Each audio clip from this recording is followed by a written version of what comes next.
అత్యంత కీలకంగా పనిచేసింది.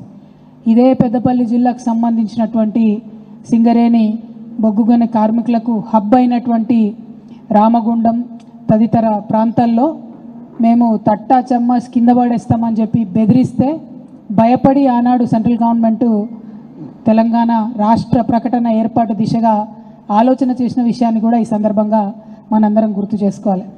అట్లనే ఇదే పెద్దపల్లి సెంటర్లో అనేక మార్లు ఎన్నో ఉద్యమ కార్యక్రమాలు, ఎన్నో రకాల కార్యక్రమాలు చేస్తూ ఇక్కడి ప్రజలతో బీఆర్ఎస్ పార్టీకి ఈ గులాబీ కండువాకున్న అనుబంధాన్ని కూడా మేము పదే పదే గుర్తు చేసుకుంటున్నటువంటి సందర్భం మీ అందరికీ కూడా తెలుసు.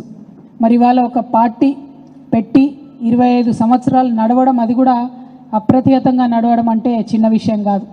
ఉమ్మడి ఆంధ్రప్రదేశ్ చరిత్రలు చూసుకుంటే దాదాపు ఒక 160 నుంచి 170 వరకు అనేక రకాల రాజకీయ పార్టీలు వచ్చినాయి పోయినాయి, కానీ నిలబడ్డాయి మాత్రం మన తెలంగాణలో మీరు చూసుకుంటే రెండు, అక్కడ టీడీపీ, ఇక్కడ బీఆర్ఎస్.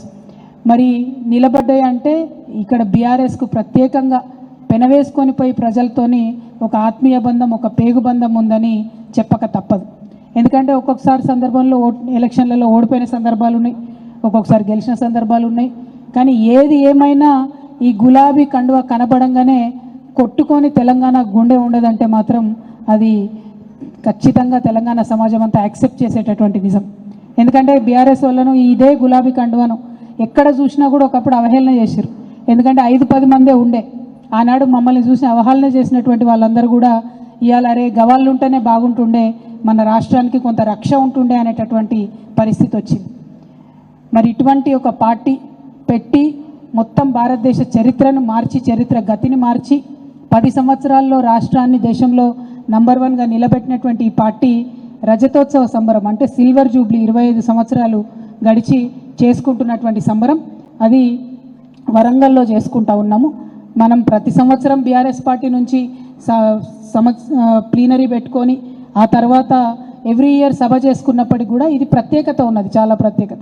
ఈ 25 వసంతాలకు సంబంధించినటువంటి మొత్తం చరిత్రనంతా కూడా యావత్ తెలంగాణ సమాజం నెమరు వేసుకునేటటువంటి సందర్భం ఇది. మేము కూడా బీఆర్ఎస్ పార్టీ నుండి జరిగినటువంటి అనేక ఉద్యమాలు, చేసిన త్యాగాలు అన్నిటినీ గుర్తు చేసుకుంటున్నాం. గుర్తు చేసుకోవడమే కాకుండా ఈ ఏప్రిల్ 27 నుంచి మొదలు పెడితే వచ్చే ఏప్రిల్ 27 వరకు కూడా ఈ సంవత్సర కాలం మొత్తం కూడా అనేకమైనటువంటి సాంస్కృతిక కార్యక్రమాలు చేస్తాం. బీఆర్ఎస్ పార్టీకి సంబంధించి మరి కేసీఆర్ గారికి సంబంధించి మొత్తం బీఆర్ఎస్ పార్టీ నడిపించినటువంటి ఉద్యమానికి సంబంధించి అనేకమైనటువంటి అంశాలను కూడా ముందుకు తీసుకొని పోతాం. ఇవాళ పెద్దపల్లి ఆధ్వర్యంలో, పెద్దపల్లి జిల్లాలో మరి చాలా పెద్ద సంఖ్యలో బీఆర్ఎస్ పార్టీకి ఎప్పుడైనా మద్దతు లభించింది. ఈ రజతోత్సవ సభకు కూడా మరి పెద్ద ఎత్తున పెద్దపల్లి జిల్లాలో ఉన్నటువంటి అన్ని నియోజకవర్గాల నుంచి, అన్ని మండలాల నుంచి, అన్ని గ్రామాల నుంచి కూడా పెద్ద ఎత్తున కార్యకర్తలు, తెలంగాణ రాష్ట్ర సమితి మంచి కోరుకునేటటువంటి వాళ్ళు, తెలంగాణ రాష్ట్రాన్ని ప్రేమించేటటువంటి ప్రతి ఒక్కరు కూడా ఈ సమావేశానికి రావాలని చెప్పి ప్రత్యేకంగా మేము ఆహ్వానం పలుకుతూ ఉన్నాం. ఎందుకోసం అంటే సభ ఏర్పాట్లే అద్భుతంగా సాగుతూ ఉన్నాయి. దాదాపు 1300-1400 ఎకరాల్లో సభాస్థలి ఉండడం, మజ్జిగ ప్యాకెట్లే దాదాపు 20-25 లక్షల పైచీలకు మజ్జిగ ప్యాకెట్లు పెడతా ఉన్నామంటే వచ్చేటటువంటి ప్రజలు ఎంతమంది ఉంటారో, ఆ జనవాహిని ఏ విధంగా ఉంటుందో నిజంగా తెలంగాణ యావత్తు కూడా వచ్చి చూడాల్సినటువంటి ఒక సమావేశంగా, చరిత్రలో నిలిచిపోయేటటువంటి సమావేశంగా ఇది ఉండబోతూ ఉన్నది. అంటే మొన్నటిదాకా మనం కుంభమేళ గురించి మాట్లాడుకున్నాం, ఇవాళ తెలంగాణ కుంభమేళ ఇదని చెప్పుకునేటట్టుగా నిలబడుతుంది. కాబట్టి ప్రజలందరూ కూడా పెద్ద ఎత్తున రావాలని చెప్పి మరొకసారి ఆహ్వానం పలుకుతూ ఉన్నాం. ఇవాళ ఒక పక్క తెలంగాణ అస్తిత్వాన్ని చాటేటటువంటి మన పార్టీని నిలబెట్టుకోవడంతో పాటు ఇంకొక పక్క ఎప్పుడైనా మన పార్టీ బలం, గులాబీ కండువా బలం ఏంటంటే ఒక పక్క మన లక్ష్యం వైపు అడుగులేస్తూనే ఇంకొక పక్క మన ప్రత్యర్థులు వేస్తున్నటువంటి ఎత్తులు, పైజిత్తులు, వారు చేస్తున్నటువంటి మోసం, వీటన్నిటిని కూడా ప్రజలకు ఎప్పటికప్పుడు ఎండగట్టే మనం ఇన్ని రోజులు కూడా మరి ఉద్యమాన్ని ముందుకు తీసుకుపోయినాం, రాష్ట్రాన్ని ముందుకు తీసుకుపోయినాం. ఇవాళ ఉన్నటువంటి సందర్భంలో ఇప్పుడున్నటువంటి కాంగ్రెస్ ప్రభుత్వం, మరీ ముఖ్యంగా పెద్దపల్లి జిల్లాలో ఉన్నటువంటి నాయకులు, వారు వ్యవహరిస్తున్నటువంటి తీరు, రాష్ట్ర ముఖ్యమంత్రి వ్యవహరిస్తున్నటువంటి తీరు, వీటన్నిటిని గురించి కూడా ఆలోచించుకోవాల్సినటువంటి అవసరం ఉన్నది. ఉదాహరణకు చెప్తే రైతు బంధు, తెలంగాణ అంటేనే భారతదేశం మొత్తం, అది హిందీ వాళ్ళైనా, గుజరాత్ వాళ్ళైనా, రాజస్థాన్ వాళ్ళైనా, తమిళనాడు వాళ్ళైనా ఏకపక్షంగా గుర్తుపట్టేటటువంటి పథకం ఏదన్నా ఉందా అంటే కేసీఆర్ గారు రైతు బంధు ఇస్తున్నారని ఎక్కడికి పోయినా మాకు చెప్తారు. అటువంటి పథకాన్ని కంప్లీట్గా నీరుగార్చి రైతులకు ఇవాళ భరోసా లేకుండా చేసినటువంటి ప్రభుత్వం ఇప్పుడున్నటువంటి కాంగ్రెస్ ప్రభుత్వం. మీ అందరూ ఒకసారి ఆలోచించాలి. 1 ఎకరం ఉన్నటువంటి రైతుకి ఒక 35,000 మనకు రుణమాఫీ అవుతుంది అనుకుంటే ఈ 4 పంటలకు గత 4 పంటలకు కలిపి చూసుకుంటే ఆల్రెడీ వాళ్ళు చేసినటువంటి హామీ ప్రకారం 40,000 వాళ్ళే ఇవ్వాలి రైతులకు. అంటే 35,000 రుణమాఫీ చేసి 40,000 ఎగ్గొట్టేసారు. దారుణం ఏంటంటే అది 1 ఎకరం ఉన్న రైతుకైనా 4 ఎకరాలు ఉన్న రైతుకైనా 10 ఎకరాలు ఉన్న రైతుకైనా ఎవరికి కూడా ఇవాళ వ్యవసాయం చేయాలంటే ధైర్యం రానటువంటి పరిస్థితి. ఎందుకు?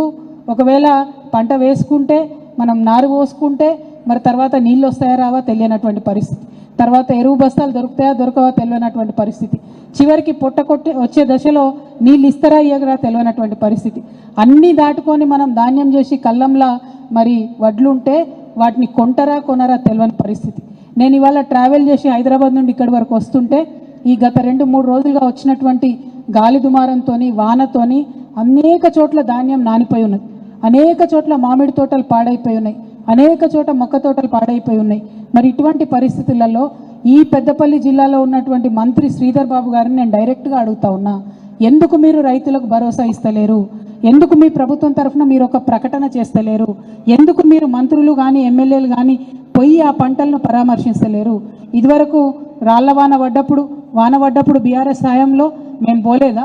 పోయి చూసి అందరినీ సముదాయించి ఎకరానికి ఎంతో కొంత మీకు మేము ఆదుకుంటాం ఇస్తామని చెప్పి కేంద్ర బృందాలను రప్పించి కేంద్రానికి నివేదికలు పంపించి మా వంతు ప్రయత్నం మేము చేయలేదా? అది ప్రజల దృష్టిలో లేదా? ఇవాళ మరి మీరు ఎందుకు ఆ ప్రయత్నం చేస్తలేరని చెప్పి మేము ఈ ప్రభుత్వాన్ని ప్రశ్నిస్తూ ఉన్నాం. అదేవిధంగా యువత మీ అందరికీ తెలుసు, పెద్ద బద్నాం పెట్టిరు కేసీఆర్ గారి మీద. కేసీఆర్ ఉద్యోగాలు ఇస్తలేరని బద్నాం పెట్టిరు.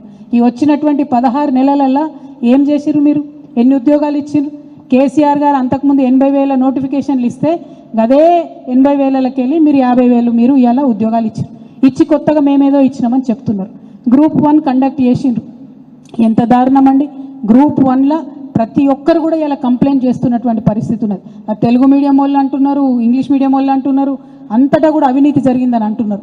మళ్ళీ ఒక్కసారి పెద్దపల్లి యువత తరఫున నేను డిమాండ్ చేస్తూ ఉన్నా, గ్రూప్ 1 పరీక్షను ఖచ్చితంగా రద్దు చేయాలి, మళ్ళా పరీక్షను కండక్ట్ చేయాలని చెప్పి కూడా నేను డిమాండ్ చేస్తూ ఉన్నా.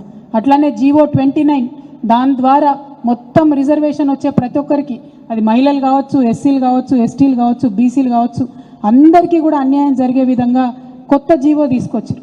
కేసీఆర్ గారు జీవో 55 తీసుకొస్తే వీళ్ళు జీవో 29 తీసుకొచ్చి యువతీ యువకుల పొట్టగొడుతున్నటువంటి పరిస్థితి, రిజర్వేషన్ ఎత్తగొడుతున్నటువంటి పరిస్థితి ఇప్పుడు కనిపిస్తూ ఉంది.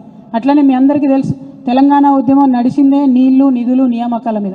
కేసీఆర్ గారు పట్టుబట్టి 6-7 సంవత్సరాలు రాష్ట్రపతి గారిని కేంద్ర ప్రభుత్వాన్ని ఒప్పించి మన రాష్ట్రంలో జరిగే ఏ నియామకమైనా 95% లోకల్స్కే ఇవ్వాలని చెప్పి కేసీఆర్ గారు ప్రెసిడెన్షియల్ ఆర్డర్ని సవరించుకొని సాధించుకొస్తే ఇప్పుడు మీరేసే ప్రతి నోటిఫికేషన్లో మళ్ళా మీరు నాన్ లోకల్ కోటా పెడతా ఉన్నారు. తెలంగాణ ఉద్యమ స్ఫూర్తికి విఘాతంగా, తెలంగాణ రాష్ట్ర ఏర్పాటుకు వ్యతిరేకంగా మీరు పనిచేస్తూ ఉన్నారు. దీన్ని మేము చాలా తీవ్రంగా ఖండిస్తూ ఉన్నాం. అట్లానే మహిళలకు సంబంధించిన అంశం మీరు ఒకసారి ఆలోచన చేయాలి. ఇవాళ 1,000,000 మంది మహిళల్ని కోటీశ్వరుని చేస్తామని చెప్పి పెద్ద పెద్ద కథలు చెప్తా ఉన్నారు ముఖ్యమంత్రి గారు. దానికి ఎగ్జాంపుల్ ఏం చెప్తున్నారు? జిల్లాకు ఒక పెట్రోల్ బంక్ ఇస్తారట. జిల్లాకు ఒక పెట్రోల్ బంక్ ఇచ్చి మొత్తం జిల్లా సమాఖ్య మెంబర్స్ అందరికీ కూడా కలిసి ఆ లాభం పంచితే ఒక్కొక్క మహిళకు ఒక్కొక్క రూపాయి కూడా రాదు. ఈ మాట నేను కాదు, మీరు ఏ మహిళా సమాఖ్య దగ్గరికి పోయి అడిగినా కూడా ఖచ్చితంగా వాళ్ళు చెప్తారు. ఉల్టా ఇంకా మైనస్ అవుడే తప్పితే ప్లస్ అవుడు లేదు. అంతేకాకుండా దారుణంగా మాడబిడ్డలందరూ ఇవాళ ఆలోచన చేసుకోవాలి. వడ్డీ లేని రుణాలు కేసీఆర్ గారు క్లియర్గా చెప్పారు, మేము 5 లక్షల వరకే ఇస్తామని చెప్పి. వీళ్ళు ఎంత అబద్ధాలు చెప్తున్నారు? 20 లక్షల వరకు కూడా మేము వడ్డీ లేకుండా రుణం ఇస్తున్నామని చెప్తున్నారు. అది పచ్చి అబద్ధం. ఈ పచ్చి అబద్ధాలు రాష్ట్ర ముఖ్యమంత్రి గారు ఆడడం అన్నది నిజంగా కూడా మనకు దురదృష్టం.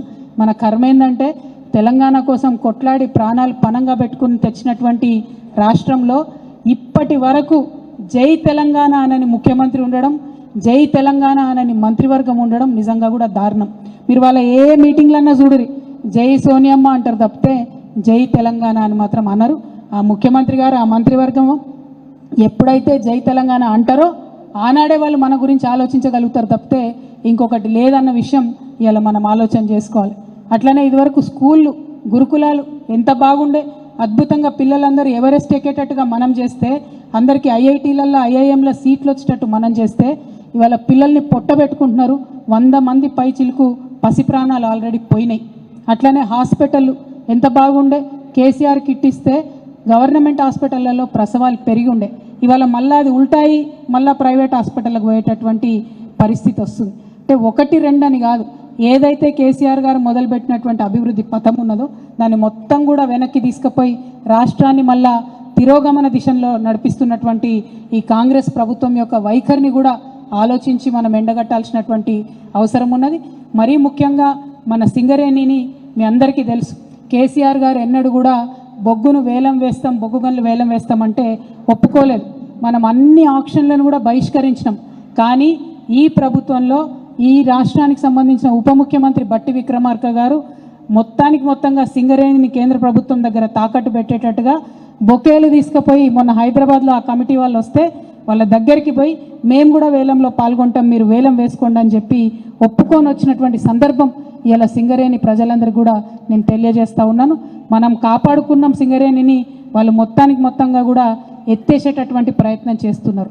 అంతేకాకుండా నిన్నగాక మొన్న లాభాలలో వాటా పంచినామని చెప్పి గొప్పగా చెప్పుకొని మొత్తంగా నష్టం చేసి కార్మికులను మోసం చేసినటువంటి విషయం కూడా మీ అందరికీ తెలుసు. నేను దాని గురించి కొత్తగా చెప్పే అవసరం లేదు.